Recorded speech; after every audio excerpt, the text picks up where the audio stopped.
The English Wars were a series of conflicts between England and Sweden, with Denmark-Norway as part of the Napoleonic Wars. It is named after the most prominent region of its other main participant, the United Kingdom, which declared war on Denmark-Norway due to disagreements over the neutrality of Danish trade and to prevent the Danish fleet falling into the hands of the First French Empire. It began with the First Battle of Copenhagen in 1801, and its latter stage from 1807 onwards was followed by the Gunboat War, the Dano-Swedish War of 1808 to 1809, and the Swedish invasion of Holstein in 1814. Prelude. After the death of Denmark-Norway's foreign minister Andreas Peter Bernstorff in 1800, Crown Prince Frederick began exerting his will in all areas. This meant that the finance minister Ernst Heinrich von Schimmelmann ignored protests from the foreign minister Christian Bernstorff to finally grant the Dutch-born merchant Frederik de Koning's repeated request for a naval convoy to accompany 40 merchantmen. This convoy transported mainly French and Dutch products from the Dutch East Indies to Copenhagen. This led to an armed neutrality, and though it gave mixed signals to the rest of the world as to that neutrality, Denmark-Norway continued to insist on the inviolability of ships sailing under neutral flags.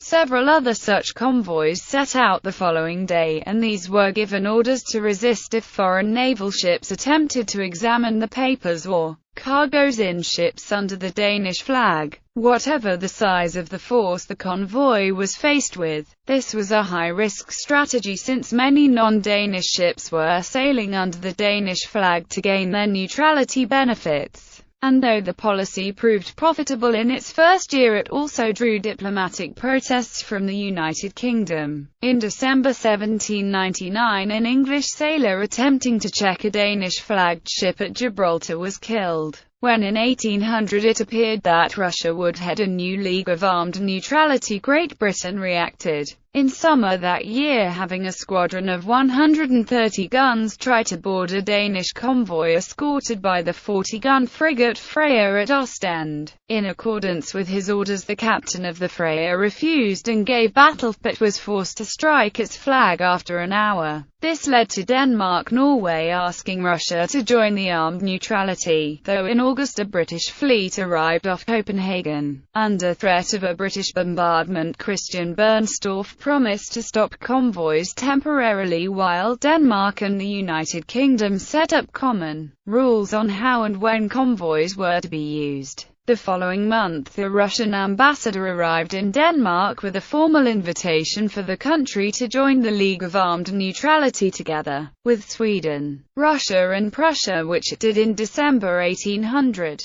However, in 1801 the Tsar signed an alliance with France and Russia, and France then forced through the closure of all European ports to British trade, leading the United Kingdom to demand that Denmark-Norway immediately leave the League. However, such a departure would make Denmark-Norway appear to ally itself with the United Kingdom and thus almost certainly lead to its being invaded by one of France or Russia's allies. Denmark-Norway thus chose the lesser of two evils and refused all British proposals for negotiations. The United Kingdom thus sent a fleet against Denmark on 12 March 1801 to remove Denmark-Norway from the League by force. Copenhagen. The Danes had begun to prepare for a possible attack from the British, but much of the fleet was, in late March, not ready after the winter, and it could take up to 6 weeks to make it ready. So the Danish defense was that the ships they had available should protect the entrance to Copenhagen by lying anchored in the curved line from Trekroner Fort to Amager. The command was given to Olfert Fischer, who placed himself in middle of the formation, with his ship Dannebrog. The lack of crew on the various ships were acquired by offering 15 riksdaler in wages, followed by a quick training in how to use a cannon and message to fight bravely for the king and country. The British fleet could pass Kronborg unimpeded on March 30 and continued towards Copenhagen along the Swedish coast. Crown Prince Frederick had, out of fear that the Swedes should be exempted from the Sound dues, said no to help from them in the battle. The Swedish fleet was still, at the initiative of Gustav IV Adolf, on their way to help the Danes, but was prevented due to bad weather. By midday the British fleet had anchor at Tarback Reef. Admiral Sir Hyde Parker's plan was that half of his fleet should attack the Danish fleet from the south, while the rest should attack the Danish blockade in Kronlobit. The attack was then to be terminated by an attack on the island of Trekroner. The following days the British were preparing to attack, and they sailed further south past Copenhagen, to avoid the Danish land batteries Sixtus, Quintus and Trekroner. Lord Horatio Nelson had been given command of 12 of the British liners. He nevertheless took the initiative to attack, and 4 of his largest ships quickly grounded. The battle lasted long, and after 4 hours of intense fighting it was not yet decided who would win. Parker, who was with the rest of the fleet, 200 meters from the Danish line of defense, was fired upon from the cannons at Trekroner Fort, and signaled to Nelson that he should withdraw the fleet. Nelson, however, was determined to win the battle and ignored the order. Nelson had noticed that many of the Danish ships that had hoisted white flag of surrender still were firing. Because of this, Nelson sent a query with a letter to Crown Prince Frederick in which he argued that he could not account for the remaining crew on board Danish ships if they continued the fight after they had surrendered. Crown Prince Frederick could from his position at the port see that the battle no longer had any purpose and agreed on a truce without consolidating. The Danish-Norwegian commanders, Ulfit Fisher and Steen Bille, aftermath still. Whereas the British fleet had been heading for Denmark, the political situation had changed drastically. On March 21, the British had entered into peace negotiations with France, and on the 24th of March, they had sent diplomats to Russia in order to clear the way for a political understanding. The British did not know that shortly afterwards the Tsar was to be assassinated, and his son Alexander would take over the throne. Tsar Alexander would also prove to be much more interested in getting into diplomatic relations with the English than his father had been, for by the death of Tsar Paul, the League of Armed Neutrality was to be dissolved. The Swedish king, Gustav IV Adolf, chose to look at Denmark-Norway's truce with Britain as a treason against the League of Armed Neutrality, and exploited this by playing on Denmark-Norway's weak position in St. Petersburg. The reason for this was because Sweden in fact had great expectations about acquiring Norway from Denmark. The plans still had to be abandoned because of the lack of support from any of the major nations. Prussia, who Denmark-Norway had contributed to push into the League of Armed Neutrality, had withdrawn from the League as soon as the news of the throne change in Russia reached Berlin. At the same time, Prussia now demanded that Denmark-Norway should cede Hamburg, while Prussia keep both Hanover and Lauenburg. Denmark-Norway, who had been forced to accept several bitter diplomatic defeats due to their neutrality policy, now turned to Britain through direct negotiations with Lord Hawkesbury. Christian Bernstorff had in late May travelled to London in order to negotiate the possibility for a return of the parts of the Danish-Norwegian fleet that had been captured by the British during the Battle of Copenhagen. At the same time, Bernstorff also negotiated regarding a possible British withdrawal from the Danish-Norwegian colonies they had occupied during the short war. But the negotiations between Denmark, Norway and United Kingdom would prove to be useless since Denmark neither had anything to offer or to threaten England with. Although Denmark-Norway had to give up parts of its neutral policy after the defeat in 1801, the country could continue its trade with both Britain and France until the war broke out again between the two countries in May 1803. The war led to further hostilities between France and the Austrian Empire, and after Napoleon's victory over Austrian and Russian troops at Austerlitz on the 2nd of December 1805, the French ruled over most of Central Europe.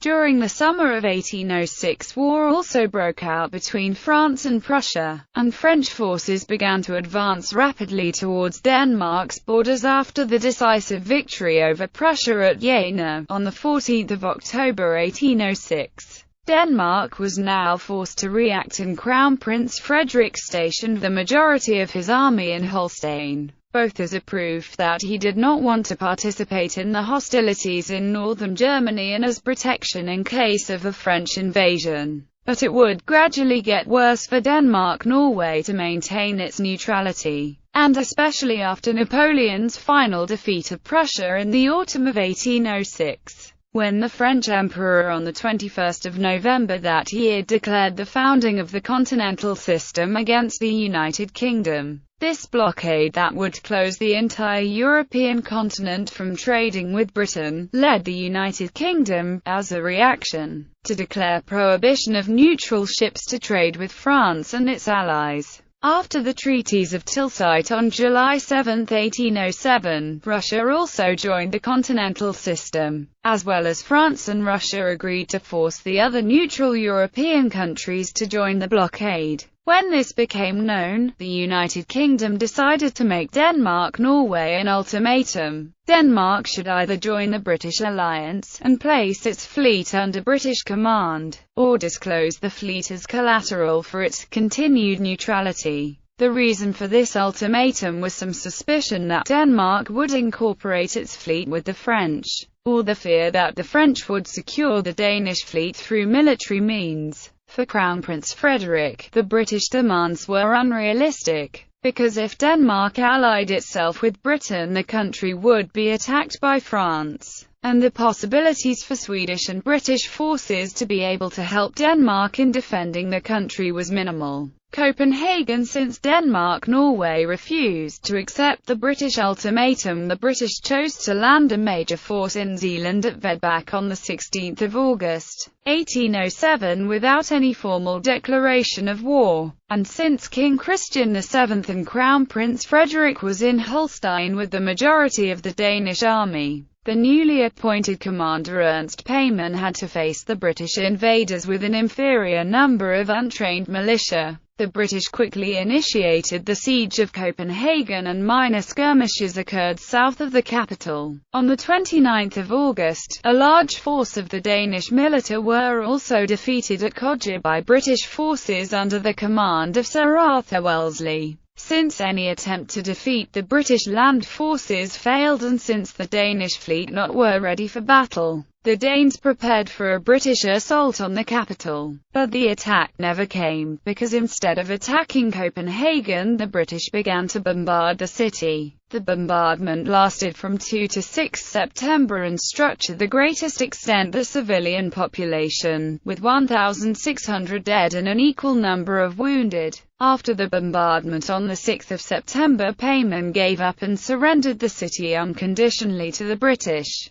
This decision resulted in that he was sentenced to death, but later pardoned. The British now captured all the Danish ships that they could prepare, while they destroyed the rest, and took everything of value on the Danish naval base at Holmen. An offer of a British-Danish alliance was also given to Crown Prince Frederick after the attack on Copenhagen, but this was rejected when France had already set an ultimatum to either join the continental system, or prepare for war. Alliance with France. The British attack on Copenhagen resulted in Denmark-Norway deciding to form an alliance with France, and on 31 October, the French-Danish alliance was signed at Fontainebleau. Denmark-Norway was now officially at war with Britain, which led to the British occupation of all the Danish colonies. At the same time, the British also initiated a blockade of shipping between Denmark and Norway, which led to starvation in Norway, since the grain that was grown in Norway, and that which was imported from northern Russia, was not enough. Since Sweden had been an ally of Britain in the war against France since 1805, and since Russia after the peace treaty with France at Tilsit had formed an alliance with Napoleon, Tsar Alexander saw this as an opportunity to attack and take Finland from Sweden. So in February 1808 the Russians initiated the Finnish War by marching with 24,000 men into Finland and occupying Hämeenlinna. After the Russian attack on Sweden, Crown Prince Frederick also saw an opportunity to take advantage of Sweden's weak position and to take back the areas that Denmark-Norway had lost to Sweden after the Treaty of Bromsbro and the Treaty of Roskilde.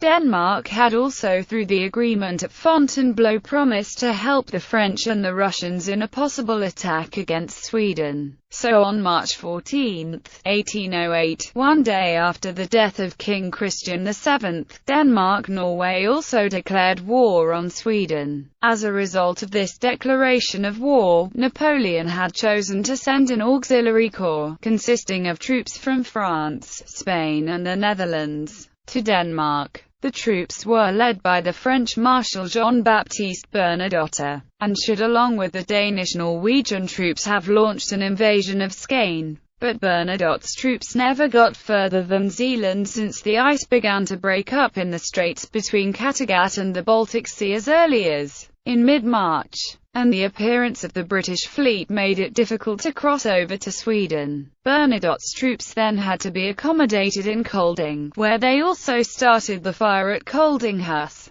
With Bernadotte's troops stranded on the Danish peninsula, the war was instead directed towards the Swedish-Norwegian border, where the Swedish troops in mid-April invaded Norway. The invasion was, however, halted, and there were during the spring and summer only local skirmishes between the Norwegian and Swedish forces, before the Swedish troops in the late summer retreated back across the border. In August, the news about the Madrid uprising reached the Spanish troops stationed in Denmark. This led to a mutiny among the Spaniards, and the subsequent evacuation of the La Romana division, where the British evacuated the majority of the Spanish troops in Denmark. State bankruptcy. From 1807 to 1813 the war was characterized by high inflation, with wages increasing several 100% and grain prices even more. It was not cheap for Denmark to keep an army operating in Holstein, and although in 1810 the Danish government introduced a progressive income tax to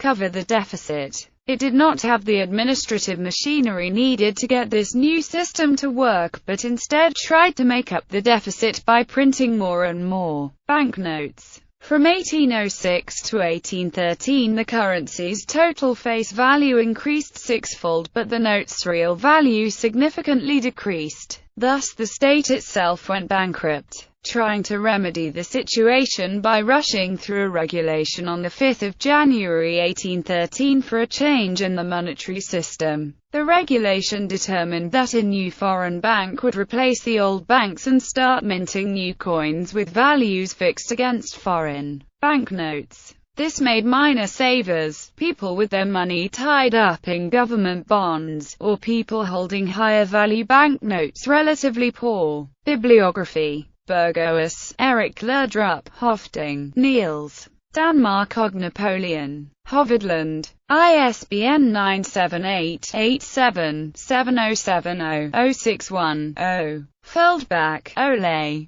Slaget par Reden. Politikens Forlag. ISBN 87-567-4001-8. Hillingso, KGH. Landkrigen, 1807. Jiddendal. ISBN 978-87-02-06004-1. Lingdeberg, Lars. Desardetsky. England's Krigen 1801-14. Slaget par Reden Guldal Statsbankerot. ISBN 87-15-08075-7. Lindqvist, Herman. Napoleon. Schibsted Forlagen. ISBN 978-82-516-2157-1. Pokic, Tom. Horatio Nelson. Pimlico. Skakosa, Benito, Jensen, Grether. Danmark Historiens HVEM, HVAD og Kvornar.